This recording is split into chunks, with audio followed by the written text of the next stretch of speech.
इस तरह से, ठीक।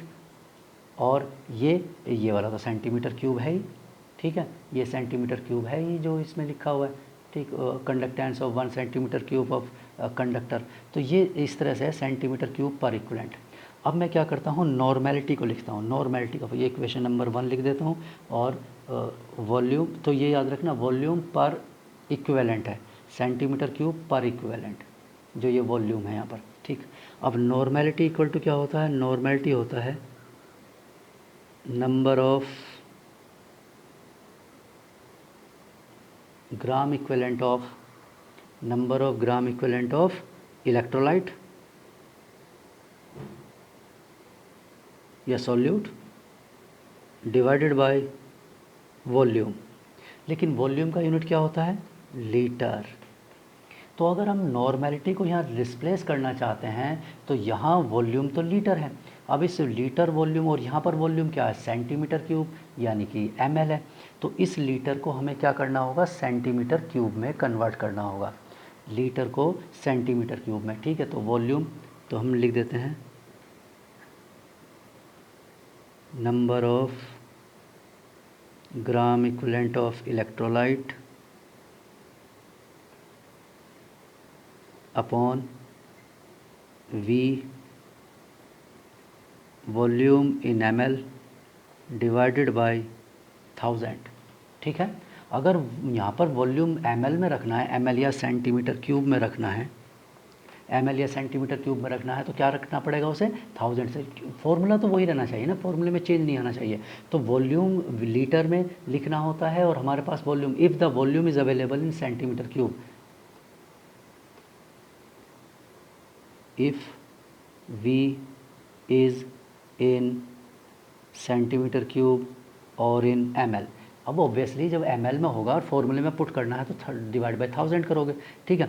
तो अब मैं इसे क्या करता हूँ, इसे चेंज कर लेता हूँ, मैं इसे 1 अपॉन लिख देता हूँ, 1 अपॉन एन किसके इक्वल हो जाएगा, 1 अपॉन एन किसके इक्वल होगा, ये वो होगा वॉल्यूम V इन ml, वॉल्यूम इन सेंटीमीटर क्यूब, ठीक है, divided by 1000 into number of gram equivalent, ठीक है। अब वो तो पता ही है इलेक्ट्रोलाइट के इक्विवेलेंट है। अब जरा यहाँ पर ध्यान से देखिए, ये जो वॉल्यूम हमने लिखा हुआ था, ये वॉल्यूम, ये इक्वेशन नंबर मैं 2 लिख देता हूँ।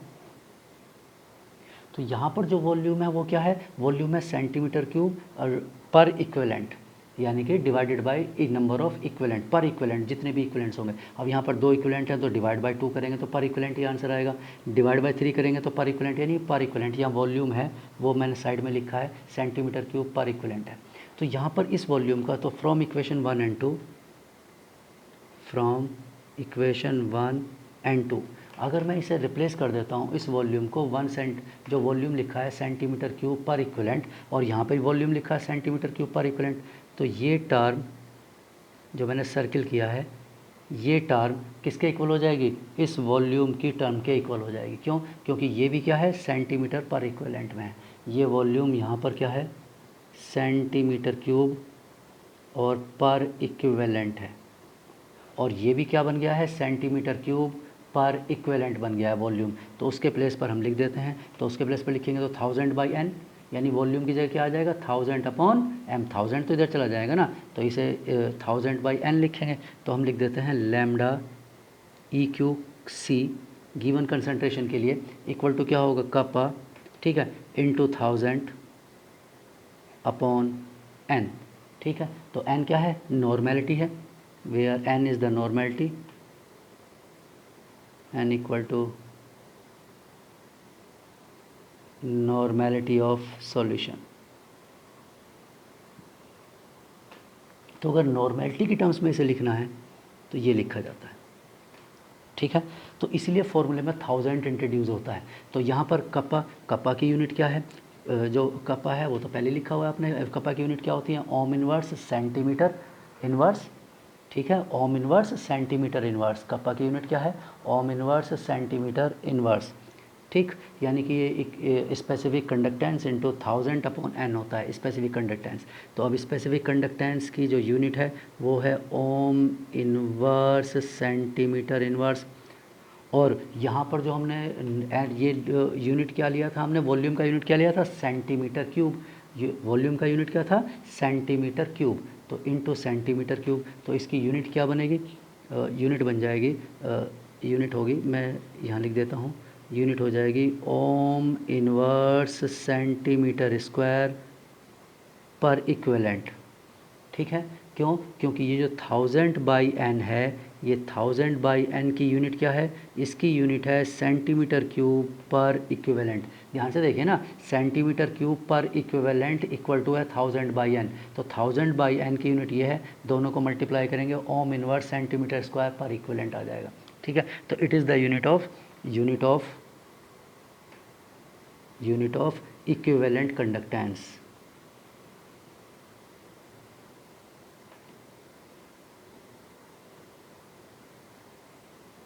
यूनिट ऑफ इक्विवेलेंट कंडक्टेंस, तो ये तो हुआ सेंटीमीटर में।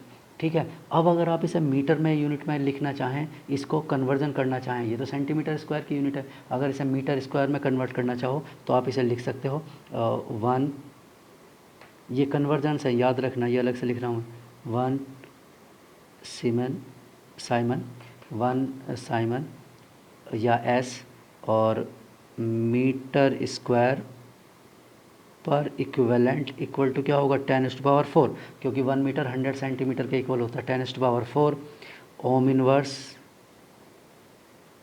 सेंटीमीटर स्क्वायर पर इक्विवेलेंट। और इसे आप 1 ओम इनवर्स मीटर स्क्वायर पर equivalent 10⁴ ohm inverse centimetre square पर इक्विवेलेंट, ऐसे भी लिख सकते हैं। तो ये कन्वर्जेंस याद रखना, मैंने कहा ना एग्ज़ाम में क्वेश्चंस में क्या करते हैं, रिवर्स कर देते हैं। रिवर्स करना मतलब आपको यूनिट्स किसी और उसमें देंगे, फॉर्म में देंगे, मतलब थ्योरी में, और जब ऑप्शंस लिखे होंगे तो वहाँ यूनिट चेंज कर देंगे। तो ये फॉर्मूला याद रखिएगा, ठीक है, क्यों, क्योंकि इसमें क्या होता है, सेंटीमीटर की टर्म्स में होता है। ठीक, अब मान लो मीटर की टर्म्स में ही आपको सॉल्व करना है, क्यों, क्योंकि हो सकता है एनसीईआरटी में कोई दूसरा फॉर्मूला लिखा हो मीटर की टर्म्स में। तो अगर मीटर की टर्म्स में नॉर्मेलिटी की बात करें, ठीक है, या वॉल्यूम अगर मीटर क्यूब की टर्म्स में होगा, वॉल्यूम सेंटीमीटर के प्लेस पर क्या होगा, किसकी टर्म्स में होगा, मीटर क्यूब की टर्म्स में होगा। ठीक, तो क्या कंडीशन बनेगी, तो हम वो लिख लेते हैं, इफ़ द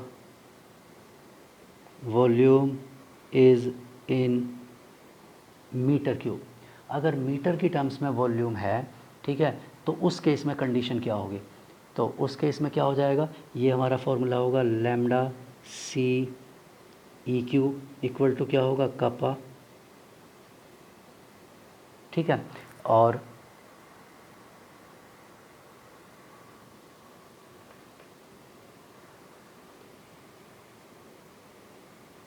इंटू 100। ठीक है, कप्पा इंटू 100, ये 100 क्यों आया, क्योंकि कप्पा क्या था हमारा, पहले यूनिट में क्या था, सेंटीमीटर में था, अब हमने किस में लिखा है उसे, मीटर में लिखा है, तो अब ये क्या बनेगा, इसकी यूनिट होगी, इंटू वॉल्यूम भी लिखूँगा मैं, ठीक है, इसकी यूनिट हो जाएगी ओम इनवर्स और मीटर इनवर्स। ठीक, क्यों, क्योंकि वो पहले क्या था, सेंटीमीटर इनवर्स में था, अब क्या बन गया, मीटर इनवर्स बन गया, इंटू वॉल्यूम। ठीक है, और वॉल्यूम का यूनिट क्या है, वॉल्यूम का यूनिट है इस बार मीटर क्यूब पर इक्विवेलेंट। ठीक है, या ऐसा लिख दो इसे, मीटर क्यूब इक्विवेलेंट। अगर इस तरह से है, इस फॉर्म में हमें सॉल्व करना है, तो हम क्या करेंगे, इसकी वॉल्यूम को भी रिप्लेस करेंगे, जैसे नॉर्मेलिटी इक्वेशन, इसे इक्वेशन नंबर लिख दो कुछ, इक्वेशन 3। ठीक है, ये वॉल्यूम के लिए। अब नॉर्मेलिटी, ठीक, नॉर्मेलिटी इक्वल टू फिर वही formula, number of gram equivalent upon volume in litre. ठीक है, यह होता है। अब हम क्या करते हैं, इसे थोड़ा चेंज कर देते हैं, पहले ही कर लेते हैं, इसे रिवर्स लिख लेते हैं जिससे प्रॉब्लम ना हो, litre upon number of gram equivalent. अब लीटर को हमें किस मीटर क्यूब में कन्वर्ट करना है, तो ये कितना हो जाएगा, 1000 into volume. Now the volume unit क्या होगी, volume unit is metre cube. ठीक है, वॉल्यूम की यूनिट क्या है, मीटर क्यूब हो गई है। ठीक, लीटर के प्लेस पर। तो यहाँ पर अगर वॉल्यूम, और हमें तो क्योंकि लीटर में लिखना है ना, और यूनिट हमारी क्या है, मीटर क्यूब है। ठीक है, तो मीटर क्यूब यूनिट है हमारे पास है, और लिखना हमें लीटर की टर्म्स में ऑब्वियसली, क्योंकि नॉर्मेलिटी के फॉर्मूले में लीटर होता है। तो अगर मीटर क्यूब यूनिट दी हुई है तो हम क्या करेंगे, उसे 1000 से मल्टीप्लाई करके क्या बना लेंगे, लीटर में कन्वर्ट कर लेंगे। ठीक है, और divide by number of gram equivalent, तो यही रहना है, number of gram equivalent. Number of gram equivalent का मतलब क्या हुआ, पर इक्विवेलेंट हो गया, यानी कि ये भी यूनिट किसके इक्वल हो गया, तो वन, ये यूनिट हो गया मीटर क्यूब पर ग्राम इक्विवेलेंट, पर इक्विवेलेंट, वही मीटर क्यूब पर इक्विवेलेंट। तो यानी कि अब इस वॉल्यूम को, आप इस टर्म को रिप्लेस कर सकते हैं, यानी 1000n क्या लिखा जाएगा, 1000n लिखा जाएगा। तो आप इस टर्म को रिप्लेस कर सकते हैं। इक्वेशन नंबर 4 लिख देता हूँ मैं इसे। ठीक है, तो from equation 3rd and 4th, equation 3rd and 4th, ठीक, और यहाँ पर क्या आ जाएगा, lambda E Q C equal to क्या हो जाएगा, कप्पा इंटू 100 इंटू ये क्या हो जाएगा, 1/n इंटू 1000। ठीक है, क्यों, क्योंकि ये वाली टर्म 1000 इधर मल्टीप्लाई में आ जाएगा ना, तो अब ये कैंसिल आउट हो गया, तो ये 10 आ गया, यानी कि ये हो गया कप्पा इंटू 1/1 लिखना चाहो लिखो वो, और n इंटू 10। तो एनसीईआरटी में हो सकता है ये लिखा हो फॉर्मूला, या किसी बुक में ये लिखा हो। तो ये फॉर्मूला कब वैलिड है, ये फॉर्मूला वैलिड होगा जब यूनिट हमारे पास क्या होगी, अब ये ओम, इसकी यूनिट है ओम इनवर्स मीटर इनवर्स, इसकी यूनिट है ओम इनवर्स मीटर इनवर्स, और ये जो हमारा जो दूसरी टर्म थी इसकी यूनिट क्या थी, मीटर क्यूब, यानी कि इसके यूनिट क्या होगी, यूनिट होगी इसकी ओम इनवर्स, ठीक, और मीटर स्क्वायर और पर इक्विवेलेंट। ठीक है, तो अगर आपको, या तो आपके पास तरीका ये है कि पहले ये जो फॉर्मूला था, इस फॉर्मूले में सेंटीमीटर स्क्वायर ये वाला आंसर सॉल्व कर लो, और इसे सॉल्व करने के बाद उसे 10⁻⁴ से मल्टीप्लाई कर दो, तो आपको मीटर स्क्वायर मिल जाएगा 10⁻⁴ से मल्टीप्लाई करने पर। ठीक है, क्लियर, या तो इस फॉर्म में, या फिर अगर आप ऐसा नहीं करना चाहते हैं तो आप क्या कर सकते हैं, डायरेक्ट मीटर स्क्वायर का फॉर्मूला लिख लो। डायरेक्ट मीटर स्क्वायर का फॉर्मूला ये होगा। ठीक है, तो डायरेक्ट मीटर स्क्वायर में आप इसे, ये भी मीटर में होगा, ठीक है, और ये भी रहेगा, लेकिन यहाँ ध्यान रखना, यहाँ कप्पा भी सेंटीमीटर इन्वर्स में है, और ये पूरी यूनिट सेंटीमीटर क्यू स्क्वायर में है, यानी कप्पा की वैल्यू सेंटीमीटर इन्वर्स में। तो अगर कप्पा की वैल्यू सेंटीमीटर इन्वर्स में है तो आप इस फॉर्मूले का यूज़ करिए, आपका आंसर सेंटीमीटर स्क्वायर की टर्म्स में आएगा। बाद में उसे मीटर स्क्वायर में कन्वर्ट करना है तो मीटर स्क्वायर में कन्वर्ट कर सकते हो। ठीक है, 10⁻⁴ से डिवाइड कर देना। ठीक है, कि मतलब ये मीटर इन्वर्स में एक की वैल्यू इतनी होगी तो इतने की वैल्यू कितनी होगी, वो उससे वो देख लेना, वो रिलेशन है आपका। 10⁻⁴ से मल्टीप्लाई करना है या डिवाइड करना है, वो किस कन्वर्जन को किस में करना है वो मैंने लिखा हुआ है। ठीक है, वो एक बार देख लेना। और अगर आपको डायरेक्ट ये ओम स्क्वायर ओम इन्वर्स सेंटीमीटर की जगह क्या दे रखा है, ओम इन्वर्स मीटर इन्वर्स दे रखा है, अगर आपको ये ओम इन्वर्स मीटर इन्वर्स दिया हुआ है तो आप सीधा कप्पा अपॉन n इंटू 10 इसे यूज़ कर सकते हैं। इससे आंसर क्या आएगा, ओम इन्वर्स मीटर स्क्वायर पर इक्विवेलेंट में आंसर आ जाएगा। तो ये आप पर डिपेंड करता है कि आप कहाँ कौन से फॉर्मूले का यूज़ करते हैं। ठीक है, हो सकता है तीसरा फॉर्मूला भी बने। ठीक है, अभी तो हम किस में टर्म्स कर रहे हैं, मीटर क्यूब ले रहे हैं। ठीक है, डेसीमीटर क्यूब में अलग आंसर आ सकता है, डेसीमीटर क्यूब में तीसरा आंसर आ जाएगा, क्योंकि डेसीमीटर क्यूब क्या होता है, लीटर के ही इक्वल होता है, तो उसमें कोई चेंजेस नहीं होंगे। ठीक है, तो ये इस तरह से आपको, और लेकिन सेंटीमीटर में चेंज आएगा क्योंकि 1 डेसीमीटर इक्वल टू 10 सेंटीमीटर होता है। तो फॉर्मूले सभी के जब डेसीमीटर क्यूब में लेंगे यानी लीटर की टर्म्स में लेंगे तो अलग आंसर आएगा, ml की टर्म्स में वॉल्यूम लेंगे यानी ml वाली यूनिट्स लेंगे तो अलग, ml मतलब सेंटीमीटर वाली, और अगर मीटर वाली यूनिट लेंगे तो अलग आंसर होगा। तो इसलिए आपको या तो 3-4 फॉर्मूले रटो, ये याद करो, या फिर एक को ही याद कर लो, इसी को ही फिक्स बस, और हर बार जब इसी को ही तो बाकी यूनिट में कन्वर्जन कर लो, उसमें कोई प्रॉब्लम नहीं है। आपको पता ही है कि कौन बड़ी यूनिट है। जैसे डेसीमीटर स्क्वायर होगा तो ठीक है, डेसीमीटर स्क्वायर और सेंटीमीटर स्क्वायर में क्या रिलेशन होगा, 10⁻² का रिलेशन होगा। तो 1 साइमन डेसीमीटर स्क्वायर पर इक्विवेलेंट इक्वल टू क्या होगा, ये होगी, लेकिन फिर यूनिट यहाँ पर डेसीमीटर होनी चाहिए, डेसीमीटर इन्वर्स होना चाहिए। लेकिन कप्पा की वैल्यू ज़्यादातर सेंटीमीटर इन्वर्स में होती है, इसीलिए मैंने ये फार्मूला आपको पहले बताया, ज़्यादा यूज़ यही होता है।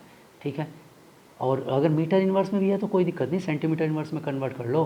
कन्वर्जन मतलब नया फार्मूला ड्राइव करने से और उसे लिखने से अच्छा है कि एक कन्वर्जन कर लो। ठीक है, वो तो आप पर डिपेंड करता है कि आप न्यूमेरिकल कैसे सॉल्व करेंगे। ठीक है, तो ये तो हुआ इक्विवेलेंट कंडक्टेंस। ठीक, अब इसके बाद हम बात करते हैं मोलर कंडक्टेंस की। ठीक, मोलर कंडक्टेंस।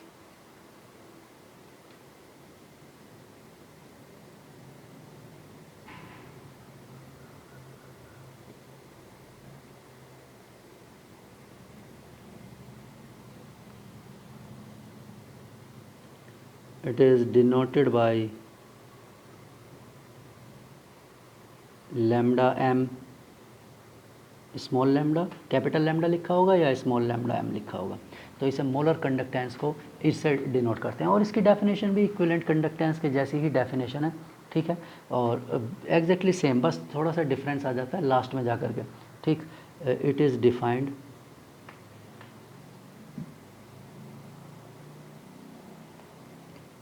एज, सेम वही डेफिनेशन लिख लेते हैं जो हमने उसका लिखा हुआ था। द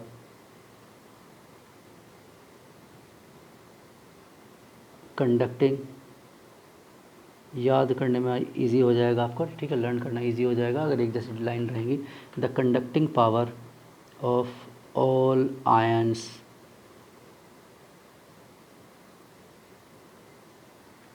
present in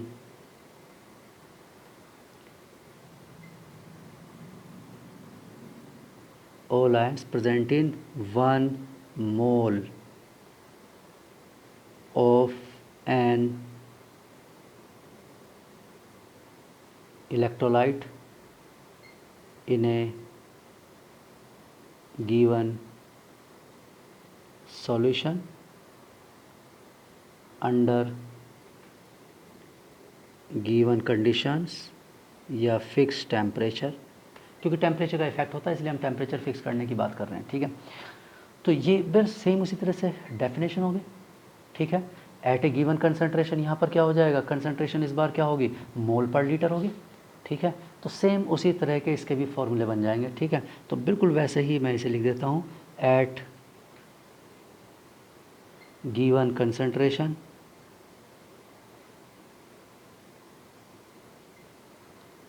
और कंसंट्रेशन क्या होगी, इन मोल पर लीटर। ठीक है, मोल पर लीटर मतलब क्या हुआ, मोलैरिटी। मोल पर लीटर क्या होता है, मोलैरिटी होता है, कैपिटल एम होता है। ठीक है, और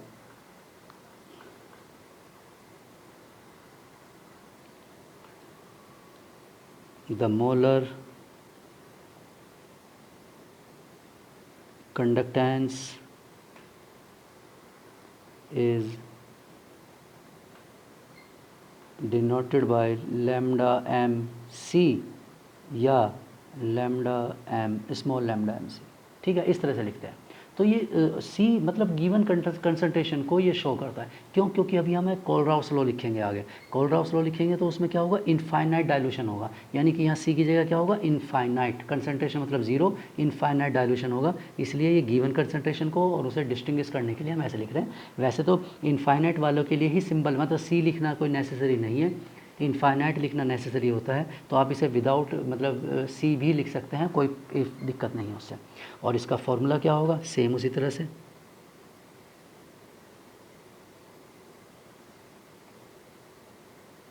मोलर कंडक्टेंस इक्वल टू क्या होगा, वही specific conductance into volume, same वही स्पेसिफिक कंडक्ट। और ये स्पेसिफिक कंडक्टेंस क्या होगा, सेम कंडक्टेंस। मैं यहाँ उतने डेरिवेशन नहीं दिखाऊंगा, मैं डायरेक्ट फॉर्मूला लिख दूंगा इसका, क्योंकि पहले समझ लिया हमने कि कैसे कैसे सॉल्व होता है।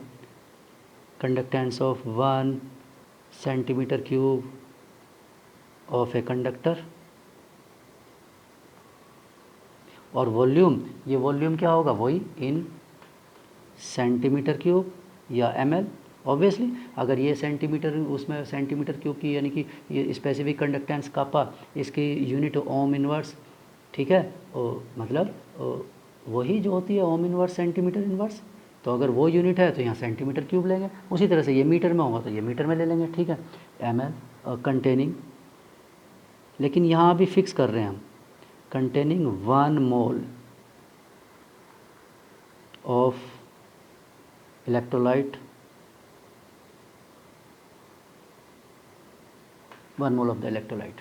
ठीक है, इसका मतलब है कि ये उसी तरह से इसकी भी यूनिट हो जाएगी सेंटीमीटर क्यूब पर मोल। ठीक, या अगर इसे उस तरह से लिखें ml,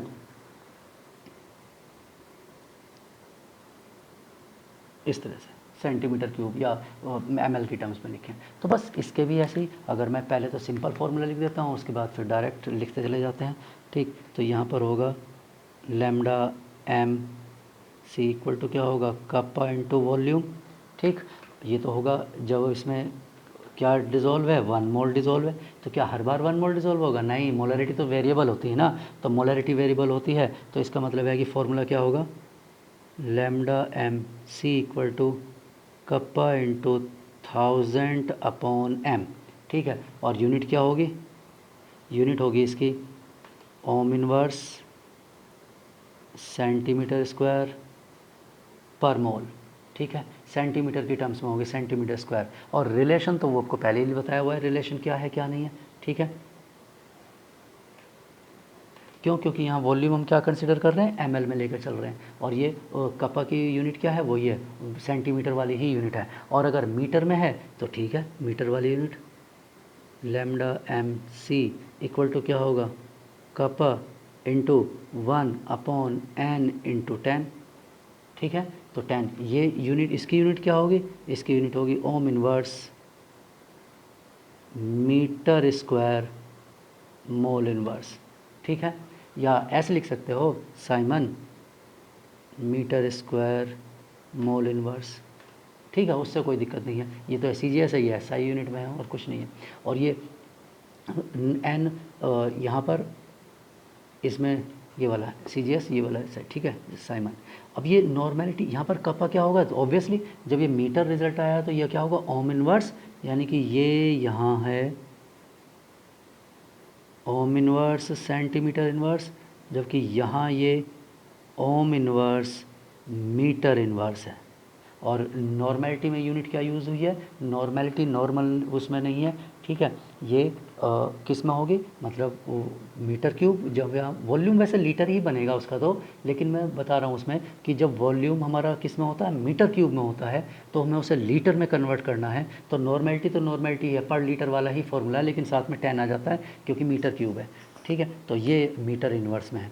ठीक, तो इस तरह से आपको ये फॉर्मूले याद करने हैं अगर आप उसमें अलग अलग सेपरेटली सॉल्व करना चाहते हो। और अगर आपको एक ही फार्मूला याद करना है तो वो तो मैं कहूँगा कि वही बेटर है कि एक फार्मूला याद कर लो और उसी को यूज़ करते रहो, यानी कि कन्वर्जन सीख लो। ठीक है, फार्मूले बार बार ज़्यादा रटने से बेटर है। ठीक है, चलिए, तो ये हो गया मोलर कंडक्टेंस।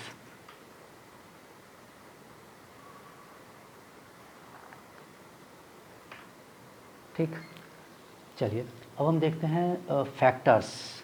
फैक्टर्स क्या क्या अफेक्ट कर सकते हैं। ठीक है, factors which affect the conductance.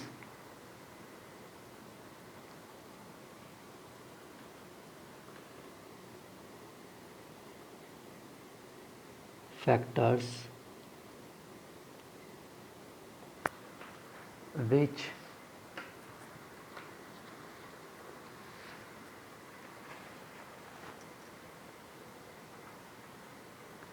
factors affecting या which affecting the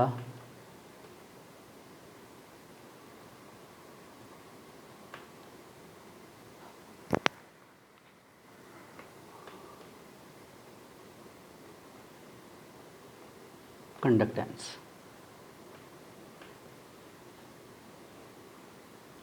which affecting the conductance, मतलब जो कंडक्टेंस को अफेक्ट करते हैं उन फैक्टर्स की हम बात करें। कंडक्टेंस में सभी आ सकते हैं।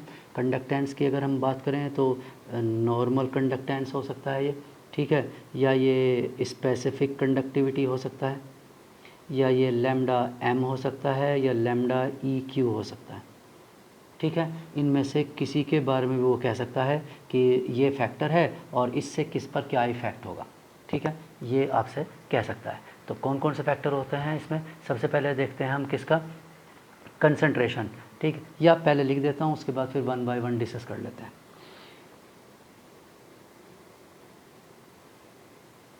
First,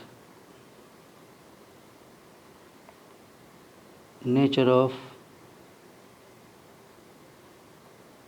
electrolyte. सेकंड,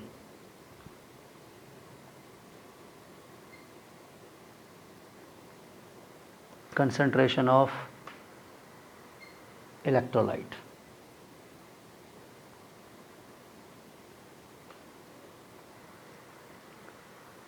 ठीक। Third,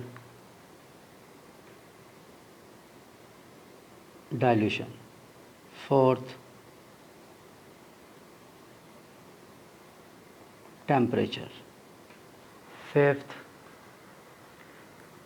size of the ions।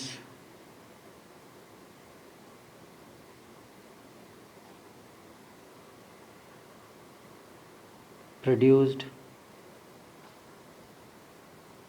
and their solvation।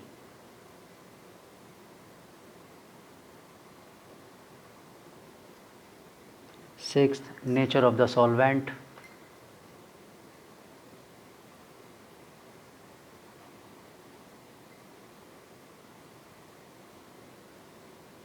Nature of the solvent. ठीक है, सॉल्वेंट के नेचर में विस्कोसिटी भी हो सकता है। ठीक है, वो इसी का पार्ट है, nature of the solvent including viscosity.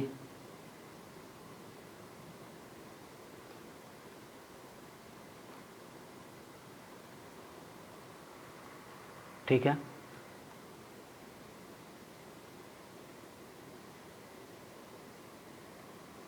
Including viscosity. ठीक है, ये फैक्टर्स होते हैं। चलिए तो इन्हें वन बाय वन डिस्कस कर लेते हैं। सबसे पहले क्या है, nature of the electrolyte. First factor, nature of electrolyte. Electrolyte के नेचर पर कैसे डिपेंड करता है ये, नेचर ऑफ इलेक्ट्रोलाइट पर? जैसे इलेक्ट्रोलाइट दो टाइप के होते हैं, एक वीक इलेक्ट्रोलाइट होता है और एक स्ट्रॉन्ग इलेक्ट्रोलाइट होता है। ठीक, तो स्ट्रॉन्ग इलेक्ट्रोलाइट क्या करते हैं, have more conductance.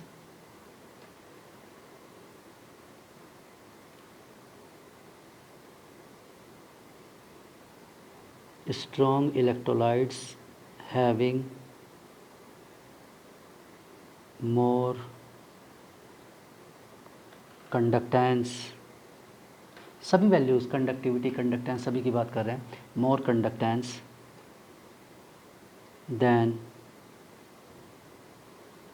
That of week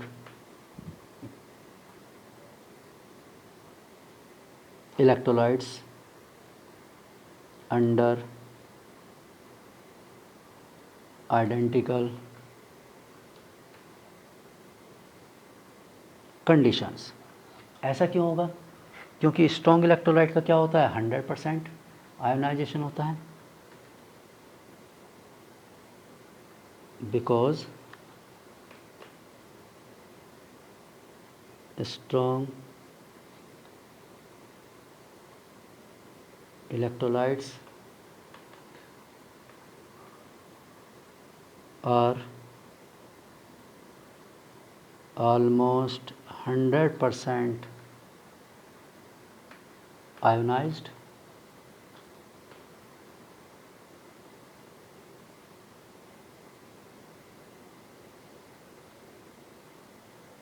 therefore having more number of ions than that of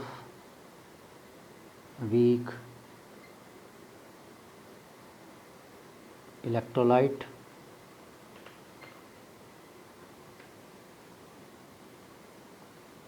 those are partially ionized।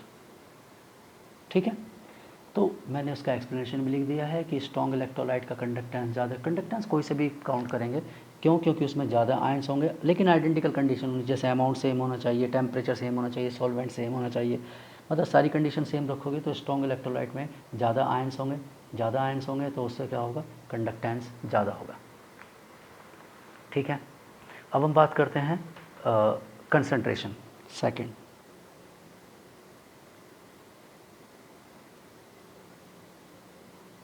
ठीक, सेकंड है कंसंट्रेशन ऑफ इलेक्ट्रोलाइट।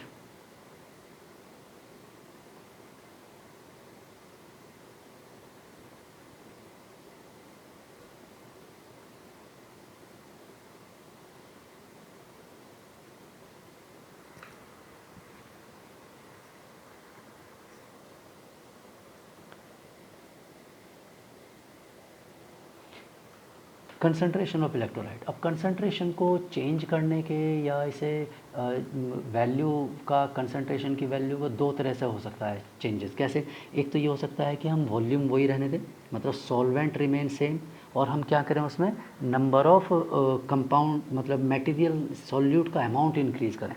ठीक है, सॉल्यूट का अमाउंट इंक्रीज़ करेंगे। ठीक, तो हम कंसंट्रेशन ऑफ इलेक्ट्रोलाइट में ये करेंगे,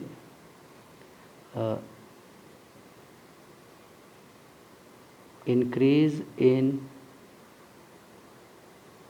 amount or quantity of